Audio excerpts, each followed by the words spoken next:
Abra comigo nesta noite, então, no livro de Eclesiastes. Nós nos voltamos a essa porção da Palavra de Deus, dando continuidade e fechando o capítulo de número 7. Você se recorda que este capítulo 7 dá início à segunda metade do livro de Eclesiastes. E, de repente, Salomão, ele introduz o capítulo com vários provérbios. E nós consideramos no último estudo o porquê desses provérbios no livro de Eclesiastes e não no livro de Provérbios. Então nós chegamos aqui neste versículo de número 13, iniciando uma outra sessão. Essas palavras de Salomão dizendo: atenta para a obra de Deus, porque quem poderá endireitar o que ele fez reto? No dia da prosperidade goza do bem, mas no dia da adversidade considera, porque também Deus fez a este em oposição àquele, para que o homem nada descubra do que há de vir depois dele. Bem, apenas esses versículos 12, 13 e 14 inicialmente, nós seguiremos pelos próximos. E aqui nesta última parte, então, do capítulo 7, que vai dos versículos 13 a 29, nós não temos mais provérbios, como na primeira metade, do versículo 1 ao versículo 12. O que nós temos aqui são mini-sermões, mini-homílias, que são declarações com aplicações. Então ele deixa um pouco de lado os provérbios e começa a fazer certas declarações que são mini-sermões. E nós iniciamos no versículo 13. Atenta, diz ele, para a obra de Deus. Há várias lições aqui neste versículo 13. A primeira delas, atenta, isto é, mantenha os teus olhos com atenção em algo. É que nós devemos, obviamente, manter os nossos olhos em Deus. Mas de que maneira? Bem, nós devemos manter os nossos olhos nele em cada situação pela qual nós passamos. Essa é a ideia. Se nós passamos por boas situações, por situações difíceis, se há provações, se há calamidades, se há disciplinas, se há surpresas e dificuldades, coisas boas ou coisas ruins, nós devemos atentar os nossos olhos para a mão de Deus em cada uma dessas situações. E a razão é que, ao fazermos isso, então nós vamos apaziguar as nossas murmurações e reclamações, porque nós vamos entender que o que acontece conosco não é aleatório, não é do acaso, e nós vamos aquietar qualquer ímpeto a nos revoltarmos contra Deus quando nós atentamos a mão de Deus e a sabedoria de Deus nisso. E nós lembramos, obviamente, quando nós atentamos para a mão de Deus em uma situação, que Deus, ele, em toda a sua obra, ele é sábio, ele é justo e ele é bom. Assim, nós devemos também lembrar a vontade de Deus para nós, seus filhos e filhas. Ela é sempre, sempre boa, agradável, ela é justa, ela é reta. De modo que se nós passamos por alguma situação que nós não conseguimos discernir com clareza o porquê, uma situação negativa, nós devemos atentar para a obra de Deus e saber que não há nada que foge os olhos e a vontade permissiva de nosso Deus em nossas vidas. E embora nós não entendamos muitas coisas porque nós somos tão limitados, embora nós não percebemos ou concluímos com clareza, o Senhor, ele continua o mesmo para conosco. Quando nós compreendemos e mantemos isso em nossa mente, então a nossa fé e a nossa firmeza é mantida e a murmuração é expelida. Ele segue então: atente para a obra de Deus, porque quem poderá endireitar o que ele fez torto? Em outras palavras, aquilo que Deus fez e determinou, o homem não consegue consertar. Se Deus envia dificuldades sobre nós ou sobre a humanidade, quem é que conseguirá estabelecer paz contrário à vontade de Deus? Se Deus envia julgamentos contra os homens, e nós vemos vários ali no livro de Apocalipse, conforme aqueles selos no capítulo 5 são abertos, não é as pragas, os cálices, as trombetas, Deus enviando mortandade, peste e muitas coisas. Quem é o homem e sua tecnologia para impedir a vontade de Deus? Não é? Uma vacina pode ser feita, mas o vírus se multiplicará e mutará e outras coisas virão. Se Deus determinou fazer o que ele se determinou, não há conselho do homem, ciência, isto é, contra a vontade de Deus. Assim, queridos amigos, quando nós pensamos sobre esta pandemia que nós estamos passando, ou qualquer calamidade, nós devemos lembrar que a mão de Deus está certamente por trás disso. E nós devemos orar, sim, para que isso se termine, tenha um fim, mas nós não podemos esquecer de incluir em nossa oração que a vontade de Deus seja feita, e a vontade dele será feita. E assim, a praga irá cessar quando Deus disser ao anjo: põe de volta a espada na bainha. Assim, nós atentamos para a mão de Deus, e aquilo que Deus envia, quem o torcerá. E enviando Deus um tempo de paz, um tempo de bênção, quem irá impedir isso também? Assim nós atentamos para a mão do Senhor em todas as coisas. E pensando sobre isso, essa é uma lição, não é? Que a maioria das pessoas não parecem aprender. E a tentativa do homem é sempre reverter aquilo que vem de Deus. É sempre lutar contra aquilo que vem do Senhor. Assim Salomão inicia dizendo: atente para a mão de Deus, a obra de Deus. Quem poderá endireitar o que ele fez torto? No dia da prosperidade, goza do bem, mas no dia da adversidade, considera, porque também Deus fez a este em oposição àquele, para que o homem nada descubra do que há de vir depois dele. Bem, porque Deus conhece todas as coisas, e educados na palavra de Deus, conhecendo esses atributos de Deus, a vontade de Deus que é maior do que a nossa, as experiências do povo de Deus no meio de muitas situações que inicialmente eles não entendiam e depois eles perceberam.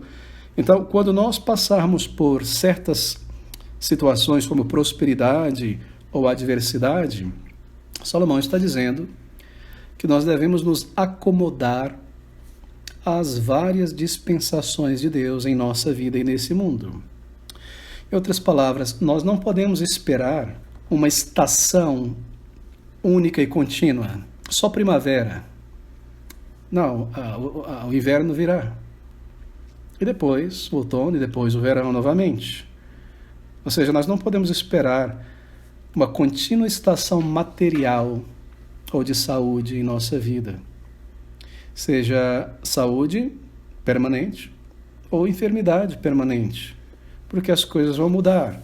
E aqui ele diz, nos capítulos anteriores, há tempo para tudo, não é? Tempo de rir, tempo de chorar, há também tempo de prantear, e há tempo de saltar de alegrias.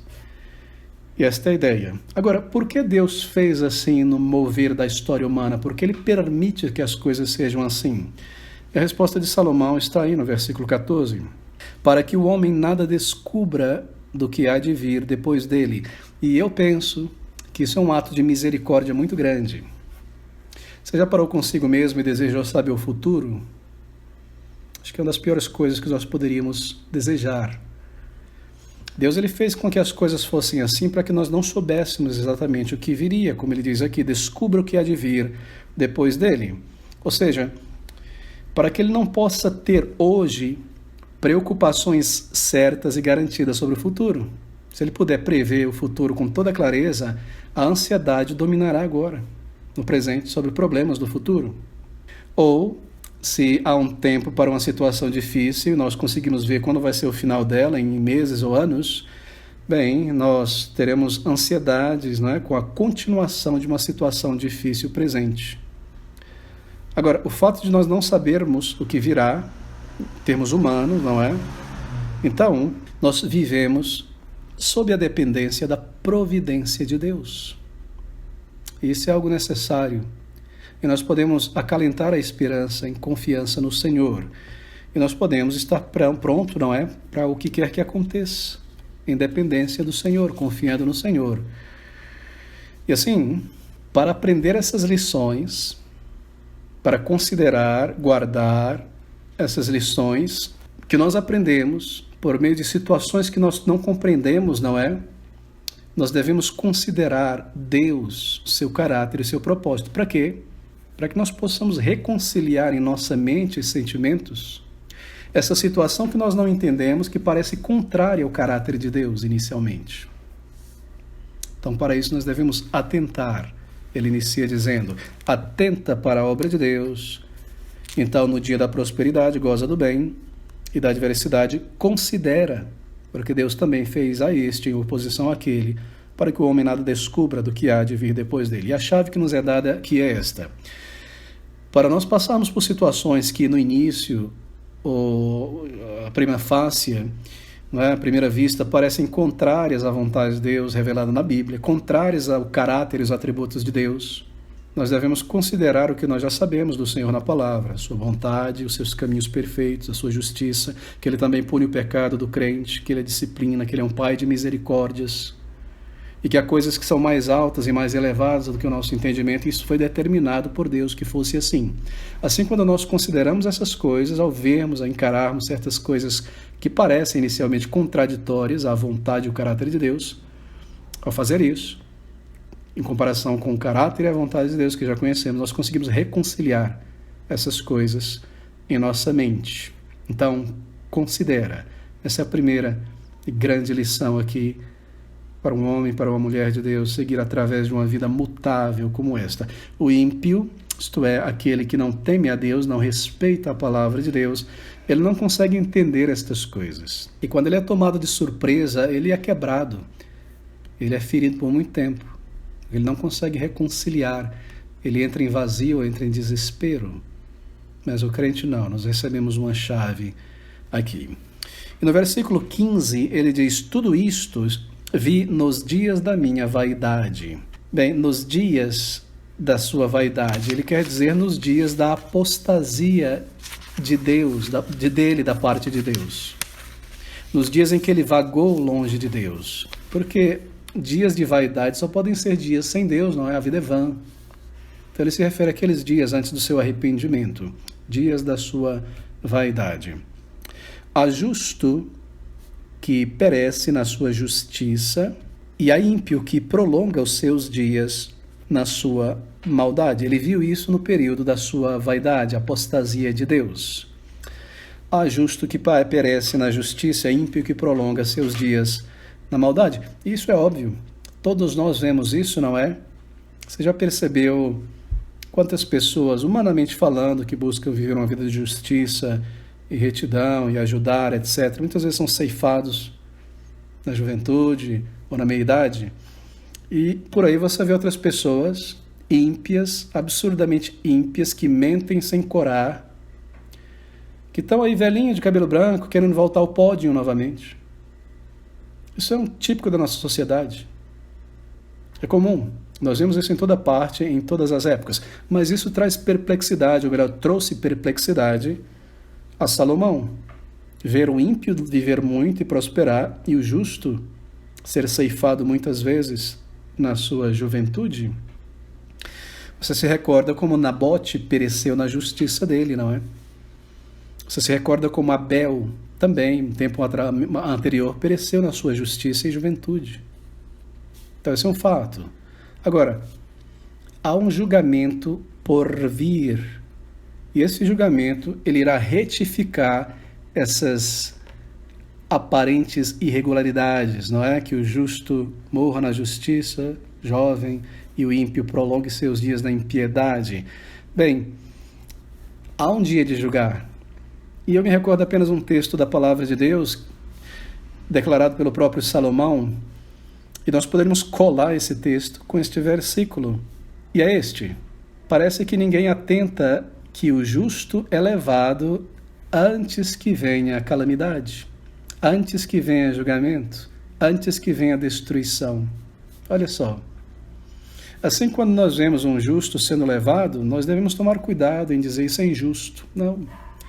Se é preciosa para o Senhor a morte daqueles que o amam, então é precioso para o Senhor ter logo perto dele aqueles que o amam muito, como Enoque, como Elias, e como outros servos de Deus, ceifados tão jovens, não é? Assim nós consideramos mais uma vez o caminho de Deus. Esse é o chamado, a partir do versículo 13, à sabedoria, a considerar as coisas que estão acontecendo diante de nós com entendimento bíblico. Então ele diz isso. Agora, se o justo perece, isso é um ponto importante, na sua juventude talvez, E nós estamos vendo isso, você e eu, vendo um justo indo no caminho, perecendo, definhando. Bem, nós não podemos ficar de braço cruzado se nós podemos fazer algo por esse justo. Nós não podemos ver o justo perecer, ficar de braço cruzado e depois que ele perecer, ficar ali refletindo sobre a providência de Deus na vida desse justo. Você entendeu? Nós devemos agir. Poxa, o Senhor levou ele e aconteceu isso, quando nós poderíamos ajudar. Assim nós não podemos aceitar o pecado na vida de um crente, isto é, permitir que um crente esteja indo na direção de um buraco, de um abismo e não fazer nada. Essa é uma ideia também, que deve estar em nossa mente. Bem, versículo de número 16 a 18, perceba como o raciocínio está conectado. Ele diz, não sejas demasiadamente justo, nem demasiadamente sábio. Por que te destruirias a ti mesmo? Bem, esse versículo já causou muita confusão. E esse é um versículo que o ímpio adora, porque o ímpio, ele interpreta esse versículo da seguinte maneira. É como o yin e o yang, não é? O preto com a bolinha branca, o branco com a bolinha preta. Todo mal tem um bem, todo bem tem um mal. Não seja tão honesto, seja um pouco malandro também, malandro, né? Senão você se dá mal. Não seja sempre justo, né? Não dá onde sabe, de tolo. Esse é o meio termo ideal. É assim que pensa o ímpio, não é? Vamos ter um balanço aqui de maldade e bondade, não é?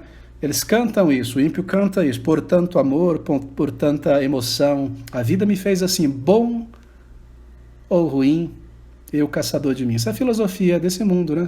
Ser bom, ser ruim, isso é ser sábio, entender a mim mesmo, que eu não sou perfeito, nem sou mal demais, eu sou aquele balanço, né? Essa é a sabedoria do ímpio. Agora, antes de responder isso aqui, algumas perguntas se levantam diante desse versículo. Veja o 17, não sejas demasiadamente ímpio, nem sejas louco, porque morrerias fora do teu tempo. Bom é que retenhas isto e também daquilo não retires a tua mão, porque quem teme a Deus escapa de tudo isto. Será que nós temos aqui um meio termo misturando bem e mal? Ou seja, a pergunta que se levanta inicialmente, antes de responder esses versículos, esse problema aparente diante de nós, é a seguinte: é possível que uma pessoa seja muito justa? Essa é a questão que se levanta aqui. É possível que um ser humano, que uma pessoa seja muito justa, mais justa do que necessário? Acaso esse versículo 17 ele está ensinando esse meio termo moral, nem bom demais, nem ruim demais, seja esperto, seja malandro? Bem, essas questões elas levantam um problema, não é? Por quê? Porque se isso é o que os versículos estão dizendo, então nós lembramos também do restante da Bíblia, que diz muitas coisas opostas a essa interpretação desses 3 versículos. Por exemplo, o Senhor Jesus ordenou aos seus discípulos, lá em Mateus 4:8, sede perfeitos, como é perfeito o vosso Pai Celestial. Bom, então nós devemos buscar perfeição. Agora, essa perfeição, é claro, quer dizer inteireza, não está faltando no caráter partes, não é? Inteireza. Lá em Levítico 11:45, Deus diz, portanto vós sereis santos, porque eu sou santo. Mas Salomão diz aqui, não seja demasiadamente justo, reto, santo. Como pode alguém ser muito justo? Será que nós podemos também afirmar, baseado nisso aqui, que alguém não deve ser demasiadamente honesto? Não seja demasiadamente honesto. Será que nós podemos dizer, não seja demasiadamente correto em tua vida, nas coisas que você faz? Será que nós podemos dizer, não tenha demasiadamente amor pelas pessoas, pelos irmãos? Não é? Há um problema aqui. Assim, qual é a solução para esse problema? Essa aparente contradição, na verdade? Bem, a solução, claro, está no próprio texto. E a solução é a seguinte, entenda, uma pessoa, um ser humano, um homem ou uma mulher, ele não consegue ser completamente justo, mas ele pode ser demasiadamente justo. Você consegue perceber a diferença? Uma pessoa, por mais que se esforce, não consegue ser completamente justa, mas ela pode vir a ser demasiadamente justa. Versículo 16 diz, não sejas demasiadamente justa.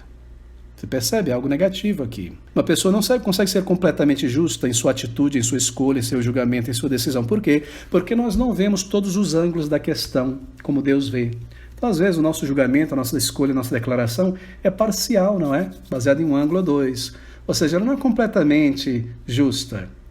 Agora, nós não conseguimos ser completamente justos em muitas coisas, mas nós podemos chegar a ser demasiadamente justos.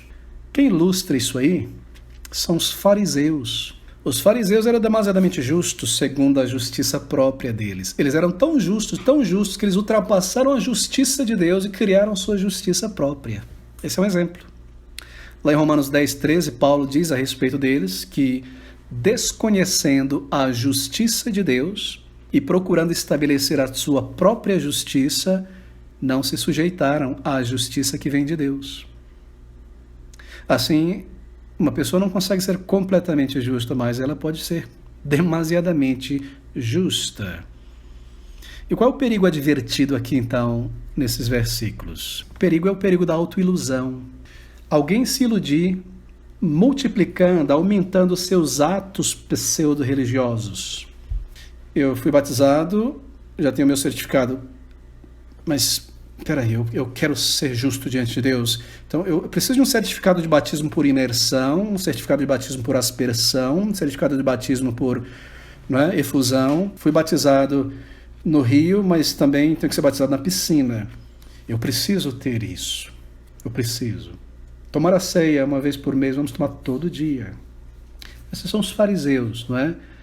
Ele se ilude achando que é uma pessoa de grande justiça, multiplicando ritos, multiplicando práticas, aumentando diplomas religiosos. Esse é o típico homem sem Cristo, sem o Espírito de Deus, que é muito religioso, não é? Você já viu gente assim? Que quer ser 10 vezes mais religioso do que o outro, que passa e faz um gesto assim, e ajoelha, e vai para lá, e vai para cá. Eu preciso multiplicar essa minha justiça. Essa é a ideia. Elas se iludem com essa multiplicidade de atos pseudo-religiosos. Ações, não é? Gestos que não são nada mais do que exibicionismo religioso. E você vê isso mesmo no evangélico, não é? Pessoas que têm todo um ritozinho ali para ser vista como mais santa do que as outras na aparência, na maneira disso, de fazer aquilo. Coisas corporais, teatrais, mais do que um caráter transformado, humildade. Então o perigo aqui é o perigo da autoilusão. Ele diz então no versículo 16b, não seja demasiadamente sábio. Primeiro ele diz, não seja demasiadamente justo, mas justo aos seus próprios olhos. E aqui ele diz, não seja demasiadamente sábio, não seja demasiadamente sábio em teus próprios olhos. Sobre como você pensa de si mesmo. Em outras palavras, não pense de si mesmo como alguém cheio de toda a capacidade, toda a sabedoria. O meu julgamento é sempre certo, porque eu tenho uma visão mais clara do que os demais. Eu vou acertar no que eu falo. Alguém que não erra. Querido amigo, fazer isso, diz Salomão, ser assim, pode te levar à destruição. Não seja esse tipo de pessoa muito autoconfiante, que fala palavras floridas de confiança, de inteligência. Não seja esse tipo de pessoa que fica se mostrando diante dos outros, pela palavra, pela conversa. Porque o falar demais, nesse caso, uma pessoa inteligente demais aos seus próprios olhos, só faz aquilo que acha melhor, não faz da maneira que o chefe disse, não faz da maneira que se prescreveu, é uma pessoa que pode se levar à destruição, perder seu emprego, entrar em briga, entrar em dificuldade. Veja Provérbios 3:7, observe o que o próprio Salomão diz um pouco mais aqui. Ele diz, não seja sábio a teus próprios olhos, teme ao Senhor e aparta-te do mal. É isso que ele quer dizer em Eclesiastes 7:16. Não seja demasiadamente sábio. Será que alguém pode ser muito sábio? É errado isso? Claro que não. Ninguém consegue ser totalmente sábio, não é? Nós temos o pecado habitando em nós. Mas alguém pode ser demasiadamente sábio aos seus próprios olhos somente. Essa é a advertência. E se nós somos sábios, nós abraçamos e aceitamos essa advertência e mudamos a nossa atitude. Não pense de si mesmo como alguém muito inteligente, muito esperto, porque isso poderia te levar à destruição. Veja o versículo de número 20. Na verdade, que não há homem justo sobre a terra que faça o bem e nunca peque. Não seja demasiadamente justo ou sábio aos teus próprios olhos, porque através disso destruirias a ti mesmo. São chamados a humildade, a verdadeira sabedoria. A questão aqui, deixe-me concluir esses primeiros versículos, na essência do que ele está dizendo. A questão aqui não é ter muita retidão, buscar ser inescrupulosamente honesto, reto, não para mostrar, mas para uma consciência pura diante de Deus. A questão não é essa. A questão não é ter sabedoria, buscar sabedoria. O problema aqui é o problema da autoilusão. Quando as pessoas, elas se tornam muito santas e muito sábias aos seus próprios olhos. Ali está um tropeço na frente da pessoa. O orgulho é esse tropeço. Salomão está advertindo aqui contra essa vaidade. Veja, ele não está advertindo contra a verdadeira justiça, mas contra a autojustiça. Basear sua justiça em sua bondade, em sua sabedoria, em sua honestidade, em sua moral. Ele também não está advertindo contra a verdadeira sabedoria, ele está advertindo contra o orgulho intelectual baseado em feitos, em capacidades humanas. É isso que ele está advertindo. Versículo 17, ele continua então a desenvolver a mesma ideia. Não? Ele diz então, não sejas demasiadamente ímpio, nem sejas louco, porque morreria fora do teu tempo. E o que ele quer dizer é isso. Não sejas demasiadamente ímpio. Em outras palavras, nós somos ímpios, nós nascemos pecadores. Mas por que você precisa se tornar tão ímpio quanto você poderia? Por que você precisa se tornar tão vil quanto você poderia? Não seja demasiadamente ímpio, mais do que você já é. Por quê? Bem, porque, obviamente, porque você morreria fora do tempo. Nós somos ímpios. As pessoas mentem, enganam. Mas por que me tornar um traficante, um político ladrão, e ver a minha vida ceifada na juventude, no tráfico, no roubo, no crime, na maldade? Ou seja, não seja demasiadamente ímpio. Em outras palavras, ele não está justificando a impiedade, está dizendo, nós já somos assim, mas você não precisa necessariamente se entregar completamente a isso para morrer cedo. Ele diz, nem sejas louco, não multiplique a impiedade, mas não seja louco. Todos nós fazemos coisas tolas, nécias, não é verdade? E muito. Salomão está dizendo, todos nós fazemos tolices, mas isso não significa que você deve se permitir tornar-se uma pessoa nécia, louca, um nécio, um sem cabeça, coisa de gente que é irresponsável nas atitudes. É isso que ele está dizendo aqui. Por quê? Porque isso pode muito bem te levar a uma morte prematura. Não faça tolices. Não vai limpar lá a janela, você trabalha numa casa, não vai limpar a janela lá no 25º andar, subindo na janela e pondo a mão pelo lado de fora do prédio. Você pode cair, não seja tão nécio. Não faça coisas dessa natureza. Nós já somos muito nécios, não é? Caídos em Adão. Mas não seja tão nécio ao ponto de tirar a tua vida antes da hora. Não se envolva em tolices. Cuidado com o remédio que você toma. Não seja como um gato querendo correr na frente do carro só para chegar primeiro e depois desse carro passa uma hora e não passa. Por que nós deveríamos ceifar a nossa vida com tolices? Esse é o conselho da sabedoria. Mais uma vez, ele está chamando a sabedoria. E essa é a ideia aqui. Versículo 18. Mas antes de seguir para o versículo 18, veja o versículo 15 para nós recordarmos o contexto. Ele diz, tudo isto vi nos dias da minha vaidade. O que Salomão está fazendo aqui? Ele está olhando para o ser humano sem Deus e vendo as loucuras, as tolices religiosas, as necessidades que o ser humano é capaz de fazer. E nesse versículo 17, ele coloca um grande mal, não sejas demasiadamente ímpio, nem sejas loucos, porque morreria fora de teu tempo. Talvez você tenha percebido essa inclinação que há em você, nós temos todos isso na juventude, não é? De fazer coisas muito nécias, cujo resultado é realmente absurdo. Ou deixar a coisa para chance, o tipo de coisa que não há como restaurar, não há como recuperar, quebrou, estragou, matou uma vez só, já era. Ou seja, não faça tolices, levado pelo ímpeto. Versículo 18, bom é que retenhas isto, e também daquilo não retire a tua mão, porque quem teme a Deus escapa de tudo isso. Bem, esse versículo 18, ele prova que aquilo que nós comentamos agora é a maneira correta de entender o versículo 16 ao versículo 17. Porque o versículo 18 ele vai amarrar o versículo 16 e 17. Assim, Salomão não está ensinando um meio termo moral, de maneira alguma. Ele não está incentivando a injustiça, ele não está incitando ninguém ao pecado, ao contrário, ele se mostra aqui um inimigo da falsa justiça e alguém que denuncia e expõe a tolice. Mas o que exatamente ele está dizendo nesse versículo de número 18, então? Nós podemos aqui amarrar. Bem, ele está dizendo o seguinte: bom é que retenhas isto o quê? O princípio que ele está desenvolvendo aqui, a sabedoria, a consideração. Considere, atente para as coisas, retenha isso, não lance fora a consideração. Retenha isso, mantenha isso.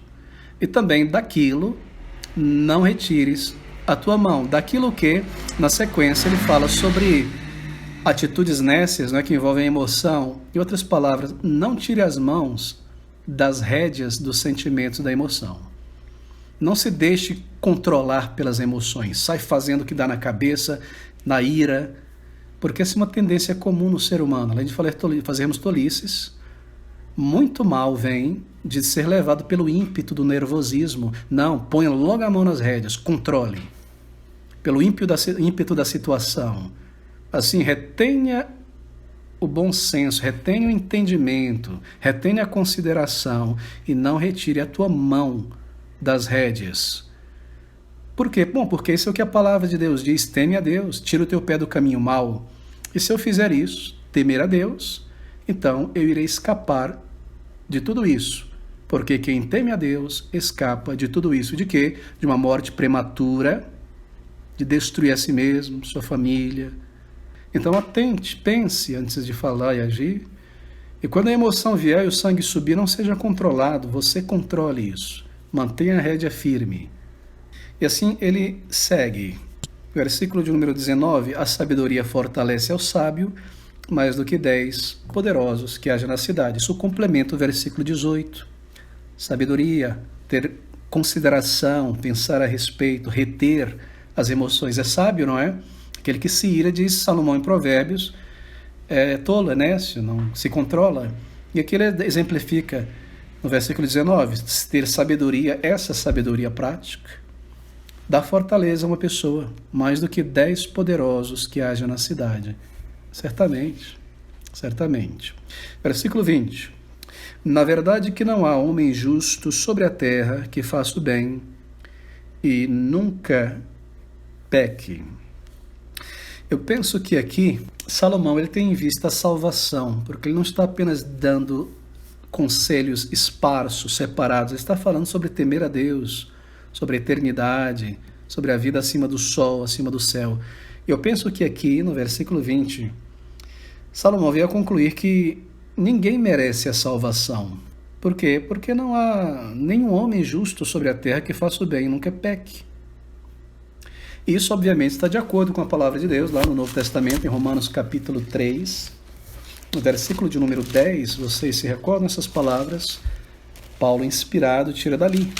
Romanos 3, 10. Como está escrito, não há um justo, nenhum sequer. Não há ninguém que entenda, não há ninguém que busque a Deus. Todos se extraviaram e juntamente se fizeram inúteis. Não há quem faça o bem, não há nenhum só. E ele segue em frente citando tudo isso aqui. Por que não há nenhum justo, nem sequer um? E a resposta do apóstolo Paulo, em outro texto, é porque todos pecaram. Essa é a razão.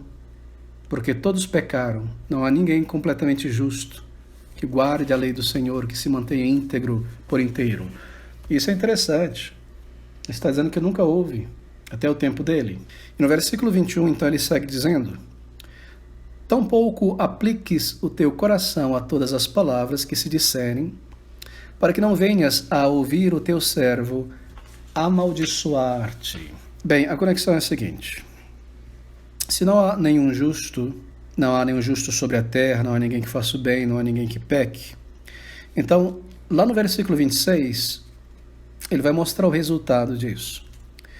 E eu achei uma coisa mais amarga do que a morte, a mulher cujo coração são redes e laços e cujas mãos são ataduras. Quem for bom diante de Deus escapará dela, mas o pecador virá a ser preso por ela. Vocês vão perceber a conexão desses dois versículos, mas deixe-me seguir na sequência aqui. Logo nós vamos amarrar isso aqui. Versículo 22.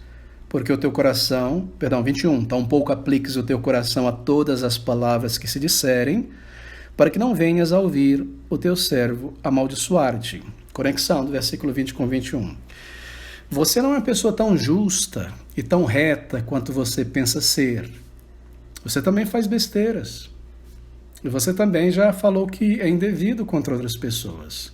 Assim, não aplique o teu coração a todas as palavras que se disserem, para que você não venha ouvir o teu servo te amaldiçoar. Em outras palavras, nós somos culpados de muitas coisas, mas se nós somos injuriados, a sabedoria ensina aqui, se nós somos injuriados pelos outros, não se apresse a ressentir-se, não se apresse a guardar mágoas, não se apresse a guardar afronta. Ignore as injúrias que são feitas e faladas, não é? Contra o nosso caráter. Não se aflija com a declaração amarga ou de mau humor de uma pessoa contra nós. Não fique também curioso, preocupado em saber o que as pessoas dizem sobre você. Você percebe? Esse é mais um mal que Salomão observou entre os homens no período da sua vaidade, porque isso é contínuo, as pessoas estão com o ouvido coçando para saber o que estão dizendo sobre elas. Não é? Teve uma certa pessoa que diz assim, falem bem ou falem mal, mas falem de mim. Não é isso? As pessoas estão doidas para ouvir a impressão que os outros têm sobre elas. Mas Salomão diz aqui, nem tampouco apliques o teu coração a todas as palavras que se disserem sobre você, para que não venhas a ouvir o teu servo amaldiçoar-te. Por quê? Você não deve aplicar aos teus ouvidos demasiadamente o que as pessoas dizem sobre você, porque se elas falam muito bem de você, isso irá alimentar o teu orgulho. E se elas falam mal de você, bem, isso provavelmente acenderá a tua ira, te levar a buscar revanche. Então não fique aplicando os ouvidos a essas coisas. Segundo, se as pessoas falam bem de você, isso pode ser uma armadilha. Não da pessoa que fala bem, mas disso ser verdade. Porque isso vai insuflar o teu orgulho. Agora, veja, nossos amigos são quem falam bem de nós, não é? O inimigo não vai falar bem da gente. Nossos queridos são as pessoas que falam muito bem de nós.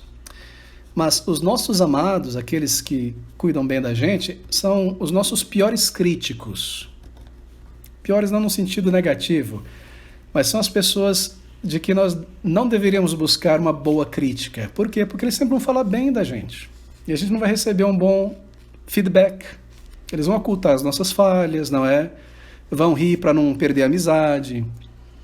Não vão apontar certas coisas que a gente fala, vão fechar o olho para uma desonestidade, uma coisa ou outra, aquilo, etc. Então eles são os piores críticos que nós temos. Eles não nos ajudam a melhorar. É isso que a Bíblia diz, que ferro com ferro se afia. A crítica vem, não é? Isso me ajuda a melhorar, a ver que tem uma coisa errada em mim. Eu vejo meus problemas. Assim, não seja uma pessoa nécia, querendo saber demais. Não é? Isso insufla orgulho. Nossos amigos ficam ouvindo o que eles dizem da gente o tempo todo, vai nos enganar, encher o nosso orgulho, nos fazer achar que nós somos as pessoas tão maravilhosas nesse mundo, que não conseguimos ver nossos próprios erros, terríveis às vezes. E também não fique preocupado com as coisas más que as pessoas digitam contra você, etc, etc, etc. Primeiro, porque Deus vai trazer a julgamento toda a palavra ociosa. E segundo, que você não quer ser atraído, arrastado para um contexto em que você dê um mau testemunho. Essa é a sabedoria desses versículos aqui. E no versículo 22 ele diz, tampouco, ou melhor, porque o teu coração também já confessou, consciência já confessou que muitas vezes tu amaldiçoaste outros.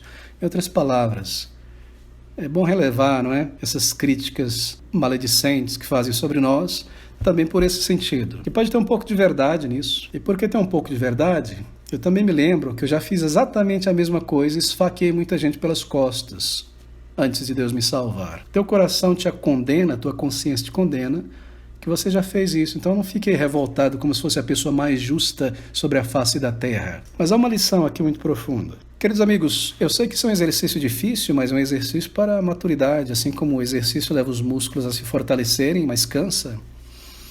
Eu penso que é muito salutar nós fazermos o seguinte exercício. A gente ouve alguma coisa que foi falada da gente, ruim, não é? Má, às vezes a gente fica ferido.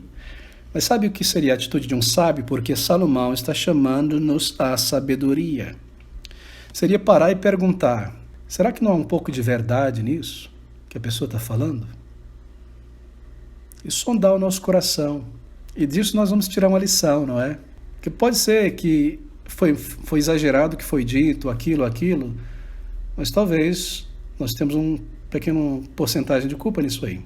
Então aqui está a sabedoria, desse versículo 22, porque o teu coração também já confessou que muitas vezes tu amaldiçoaste outras pessoas. Fala do mal, porque nós não somos culpados somente de desprezar as outras pessoas, mas também somos culpados de falar mal das pessoas.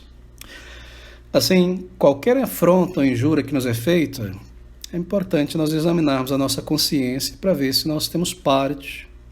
E se nós descobrirmos que nós temos uma pequena parte nisso aí, então é o momento de nos arrependermos.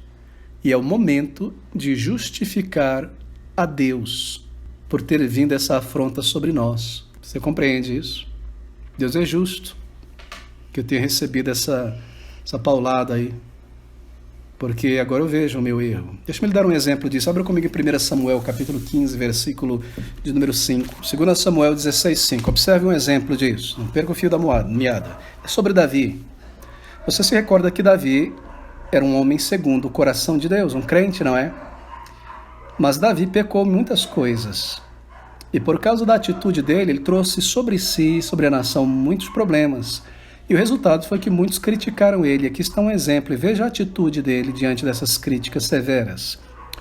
E chegando o rei Davi a Baurim, eis que dali saiu um homem da linhagem da casa de Saul, cujo nome era Simei. Qual é o contexto aqui? O filho de Salomão se rebelou contra ele, não é?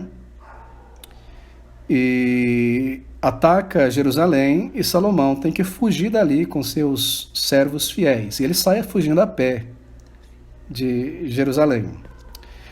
E o nome desse homem que está no caminho, da linhagem da casa de Saul, lembra que Saul havia matado, Davi havia destruído a casa de Saul, cujo nome era Simei, filho de Gera, e saindo ia amaldiçoando-o.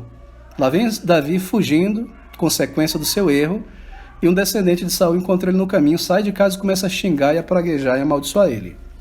E atirava pedras contra Davi e contra todos os servos do rei Davi, ainda que todo o povo e todos os valentes iam à sua direita e à sua esquerda. E amaldiçoando-o, Simei, assim dizia, sai, sai, homem de sangue, homem de Belial. Belial é diabo, homem do diabo. É isso que ele está dizendo. O Senhor te deu agora a paga de todo o sangue da casa de Saul, em cujo lugar tens reinado. Já deu o Senhor o teu reino na mão de Absalão, teu filho.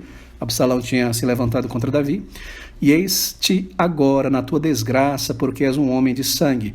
Então disse Abisai, filho de Zeruia, ao rei. Abisai, um dos combatentes, não é? Por que amaldiçoaria este cão morto ao rei meu senhor? Deixa-me passar e lhe tirarei a cabeça. Veja a reação de Davi. Disse, porém, o rei, que tenho eu convosco, filhos de Zeruia. Ora, deixa-o amaldiçoar, pois o Senhor lhe disse, amaldiçoa Davi. Quem, pois, diria, porque assim fizeste? Disse mais Davi a Abisai e a todos os seus servos, eis que meu filho, que saiu das minhas entranhas, procura a minha morte.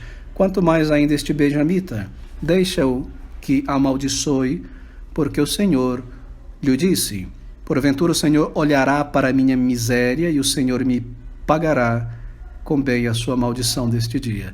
Ou seja, Davi reconheceu sua culpa na rebelião de Absalão, no mal que ele causou, e aqui na sua fuga, ele é humilhado, ele é atacado, pedra e sapato na cabeça e xingamento, e ele baixa a Cristo. E fala, Deus mandou esse homem para fazer isso comigo, me rebaixar.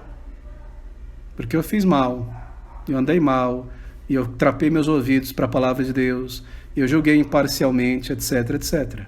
Então, quando nós somos injuriados severamente, é importante nós pararmos, ainda que estejamos certos, estejamos 100% certos do que nós achamos estar certo, parar e considerar, será que foi uma atitude nossa que levou a essa bola a aumentar e aumentar e aumentar? E se foi, é o momento de se arrepender e justificar a Deus em nosso castigo. Essa é a lição aqui, então, desse versículo de número 22 do nosso texto. Volte comigo ao versículo de número 22, capítulo 7. Porque o teu coração também já confessou muitas vezes que tu amaldiçoastes a outro. Então, versículo 23. Tudo isto provei pela sabedoria, eu disse, sabedoria adquirirei, mas ela ainda estava longe de mim. Como assim? Ele foi o homem mais sábio de sua época? Bem, ele está dizendo para a gente que ele tentou ser sábio independente de Deus. Mas a verdade, ou melhor, a verdadeira sabedoria estava longe dele, apesar de sua sabedoria humana. Queridos, não há verdadeira sabedoria divorciada de temor a Deus. Não há verdadeira sabedoria divorciada de temor a Deus. A palavra de Deus diz que a sabedoria que vem do alto é primeiramente o quê? Pura, não é? Pura. Ela não é indecente. Agora veja o contrário disso. Observe na internet os homens intelectuais do nosso país, superintelectuais e filósofos. De cada 20 palavras sai um xingamento, uma palavra de baixo escalão, uma sujeira. A sabedoria do alto não é assim. Ele não se importa com indecência. Ela é mansa, não é? Observe os grandes sábios, estão em conflito, tentando destruir a teoria dos outros, atacando e rebaixando os outros. Ela é cheia de bons frutos, o objetivo é edificar, é ajudar, não é destruir, não é arrasar. Assim não há verdadeira sabedoria sem temor a Deus. Porque o temor a Deus é o início, o princípio da verdadeira sabedoria e a continuidade e o fim. Então essas palavras, Salomão tentou ser sábio independente de Deus, ele não achou, ele não encontrou. Então ele diz, estava longe de mim, o que já sucedeu é remoto e profundíssimo, quem o achará? Bem, isso se refere à vontade de Deus, à sabedoria de Deus. A sabedoria humana não alcança o conhecimento de Deus. A leitura de bons livros, o estudo da ciência, o conhecimento, não consegue chegar no âmago do conhecimento divino. Está muito longe, está muito distante. Não só o que já sucedeu, a maneira como Deus criou o mundo, não é? Que o mundo seja feito de átomos, ele não podia entender isso ainda. Quem o achará isso? Bem, aquele que medita na palavra de Deus. Mas ele diz, eu apliquei o meu coração para saber e inquirir, e buscar a sabedoria e a razão das coisas, e para conhecer que a impiedade é insensatez, e que a estultícia é loucura. Ou seja, o resultado é isso. A estultícia é loucura. E no versículo 26 ele diz, e eu achei uma coisa mais amarga do que a morte, a mulher cujo coração são redes e laços, e cujas mãos são ataduras.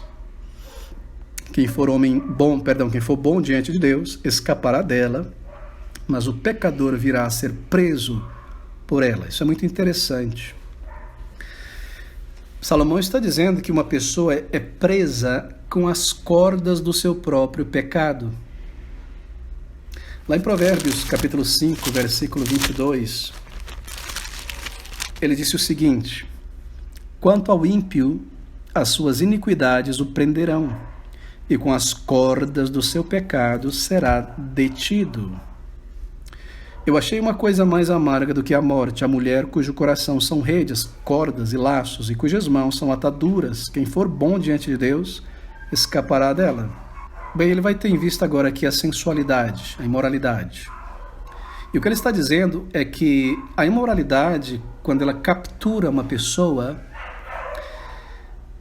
porque a pessoa se alimenta dela e continua se alimentando da imoralidade, nos olhos, no que faz, no envolvimento, etc., logo essa impiedade prevalecerá sobre ele, será uma atadura sobre a sua mente, sobre o seu corpo. E sendo assim, tendo prevalecido, é justo então da parte de Deus entregue essa pessoa à vida pecaminosa que ela se entregou voluntariamente. Lá em Efésios, capítulo 4, versículo 18 a 19, nós lemos a respeito disso. De pessoas que se entregaram ao pecado mais e mais e mais e mais e foram enlaçados pelo pecado. Queridos amigos, é uma misericórdia de Deus se alguma pessoa não é preso em algum pecado vicioso. Pecados viciosos são, no armário de Satanás, aquelas iscas, tentações são iscas, não é? Mas pecados viciosos, como vícios da droga, do sexo, da fornicação, da pornografia, são tipos de tentações no armário de Satanás que são como anzóis. Há certas tentações que é como uma paulada em você, te deixa tonto, você que não consegue sair dali. Mas há certas tentações que te levam a pecado, que é como um anzol. No momento que o peixe é preso ali, ele pode ir para lá e para cá, o anzol está segurando ele não vai se soltar mais desse anzol. E Salomão, ele está dizendo que, em outras linhas, o fato de nós não estarmos presos a muitos anzóis desde a nossa vida antes de Cristo foi pura misericórdia, porque nós já experimentamos muitos desses anzóis. Foi pura misericórdia de Deus. Pura misericórdia de Deus. Não estarmos presos a algum pecado vicioso. Não está em nós a força para isso. Vem do Senhor. Muitas vezes o Senhor, por bondade e misericórdia, nos livra de um anzol desse, através de uma coisa que nós nunca esperaríamos, frustrando o nosso prazer, frustrando o caminho, impedindo algo, mesmo às vezes para a nossa própria vergonha, mas é misericórdia de Deus. Assim Salomão diz, o homem que é bom diante de Deus, a mulher que é bom diante de Deus, escapará dela, o pecador virá a ser preso por ela. Esse é um exemplo. Aquele que teme a Deus, Deus o poupa desses pecados destruidores, viciosos. E no versículo 26, é claro, ele diz, uma coisa mais amarga do que a morte, a mulher cujo coração são redes e laços. Veja, ele diz assim, eu achei, eu experimentei, eu vi, eu encontrei. Quando? Tudo isso vi nos dias da minha vaidade. O que foi que ele experimentou assim de tão mal? Bem, Salomão está aqui fazendo uma declaração, uma confissão. Ele está declarando todas as suas tolices do passado sem Deus. As coisas que o arruinou. Agora, sabe o que lhe arruinou mais do que qualquer outra coisa em sua vida? O que mais lhe afastou de Deus? Mulheres ímpias. Abra comigo em 1 Reis, capítulo 11, versículo de número 1.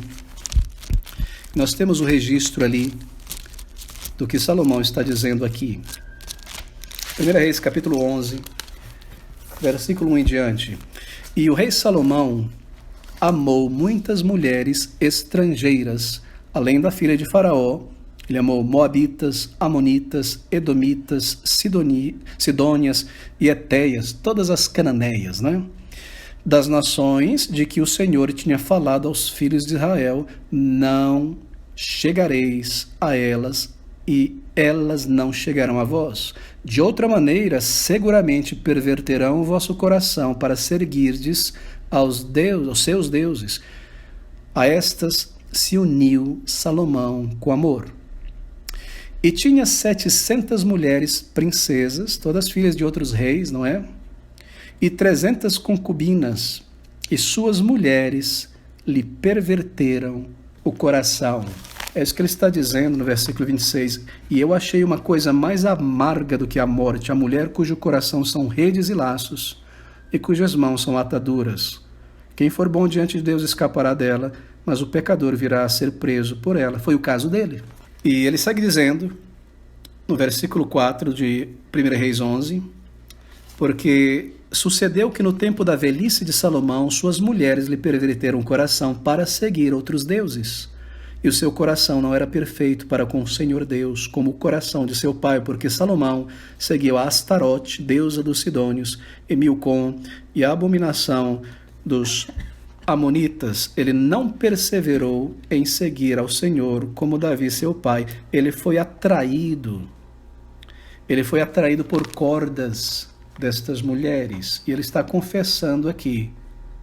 Agora ele diz lá no final do versículo 26, quem for bom, isto é, temente a Deus, porque ele já disse que não existe nenhum bom, não é bom no sentido moral, mas alguém que teme a Deus e tira o seu pé do mau caminho, quem for bom diante de Deus escapará dela. Se recorda de José, que temia a Deus, e Deus o permitiu escapar das garras daquela mulher, que seria o fim da sua vida. E mesmo para sua vergonha, ele escapou de uma maneira vergonhosa, não é? Porque ficou brincando ali com o pecado, ficou dando ouvido mesmo, não, em vez de se mandar dali. O Senhor libertou, mas como que pelo fogo, não é? Vergonhosamente. O resultado foi prisão, mas o livrou da morte, por causa do seu temor a Deus. Então o versículo 27, ele diz: vedes aqui, isto achei, diz o pregador, conferindo uma coisa com outra para achar a razão delas. Ele continua raciocinando a partir do versículo 26. Conferindo uma coisa com outra, isto é, ele conferiu um homem com homem, conferiu homem por homem, checou, observou o caráter dessas pessoas, observou as mulheres de várias nações, vários tipos de mulheres, o caráter, a mentalidade. E aí no versículo 28, ele diz: a razão delas ainda busca a minha alma, porém ainda não a achei. Um homem entre 1000 achei eu, mas uma mulher entre todas estas não achei. Salomão aqui, diferente do que muitas pessoas nécias dizem, não está discriminando entre os sexos aqui não. Ele está dizendo o seguinte: um homem entre 1000, ele achou entre os homens um só, um digno do nome de homem, alguém que se possa confiar, reto, justo, não peque. O que ele fez em seu conhecimento, comparando, foi ler a história da humanidade, ler os registros de Israel, ler o livro de Deus, observar o ser humano à sua volta, ver o caráter de todos os homens. Ele disse, entre 1000, entre todos os que eu chequei, eu só achei um. E entre as mulheres não achei nenhuma. Como assim? O que ele quer dizer aqui? Está humilhando as mulheres? Não, de maneira alguma. Esse um homem entre 1000, ele se refere ao Senhor Jesus Cristo. Ele encontrou na história da humanidade o Messias que viria. Seu pai falou muito sobre ele. Ele é reto, ele é justo, seu cetro é de justiça, de retidão. Deus que se tornará homem, Deus que vestirá a humanidade. Ele achou entre os homens um, mas entre as mulheres ele não achou nenhuma. E ele tem em vista aqui as suas 1000 mulheres, não é? 700 esposas mais 300 concubinas, igual 1000. O que ele está dizendo aqui? Que após a queda no pecado, nenhuma mulher perfeita jamais existiu em termos de virtude, fidelidade ao marido. É sobre isso que fala Provérbios 31:10, não é? Veja, ele está dizendo que ele não achou nenhuma mulher assim entre os homens, nem mesmo Maria, mãe do Salvador. Somente um homem, um ser humano, na face da terra, Cristo Jesus, homem. Isso que ele diz aqui equivale a repetir o que ele já disse no versículo de número 20. Na verdade, que não há homem justo sobre a terra. E aqui é ser humano, não apenas masculino, não. Que faça o bem e nunca peque. Sabe o que ele está dizendo aqui? Ele está dizendo assim, todos pecaram. Não há nenhum ser humano. Procurei no registro, no conhecimento, e só achei entre as profecias um que viria, que seria perfeito, um ser humano. E esse é o Deus homem. É isso que ele está dizendo. Ele está dizendo que as mulheres são inferiores aos homens aqui, não. Então, essa é a explicação para essa escassez de homens e mulheres retos. E essa escassez é explicada no versículo 29. Eis aqui o que tão somente achei, que Deus fez ao homem reto, porém eles buscaram muitas astúcias. Como foi que isso contaminou a todo mundo? Deus fez o homem reto, mas ele pecou, e pelo pecado entrou a morte. Todos pecaram.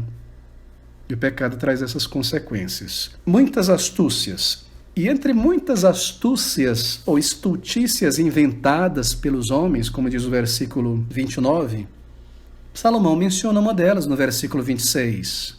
A mulher cujo coração é perverso. Sabe qual foi essa estultícia inventada pelo ser humano? Foi a poligamia. Você já se perguntou por que Salomão teve 700 esposas e 300 concubinas? Quando Deus lá no princípio disse... criou macho e fêmea, deixará o homem o seu pai e a sua mãe se unirá à sua esposa. Um homem, uma mulher, um marido e uma esposa. Mas aqui está a poligamia. Esse foi o grande mal de Salomão, que levou ele à miséria.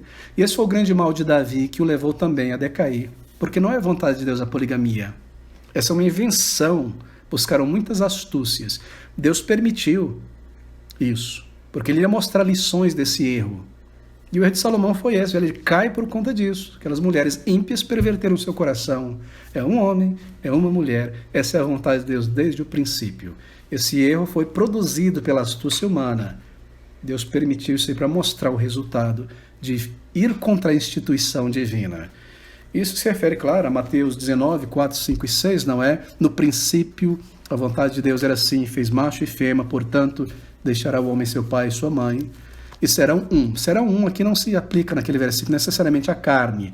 Serão uma só carne, Adão, Eva e sua posteridade. Eles descenderão dessa carne humana e não da carne dos pássaros, dos bichos. Serão todos descendentes de uma mesma só pessoa. Todos nós viemos de Adão e Eva, uma só carne. E claro, em unidade no casamento também se aplica isso. Deixe-me concluir aqui, e a conclusão é esta. Teme ao Senhor, afasta-te do caminho do homem mau e da mulher má, da mulher imoral, do homem sensual. Se afaste do caminho dessas pessoas, da mulher imoral e do homem imoral. Considere as coisas que acontecem em tua vida. Considere o caráter de Deus. Lembre-se, pertence ao Senhor todas as coisas. E assim, mantenha em vista o temor do Senhor. Ele é o princípio da sabedoria. Há muitas lições aqui, mas nós precisamos nos resumir a estas.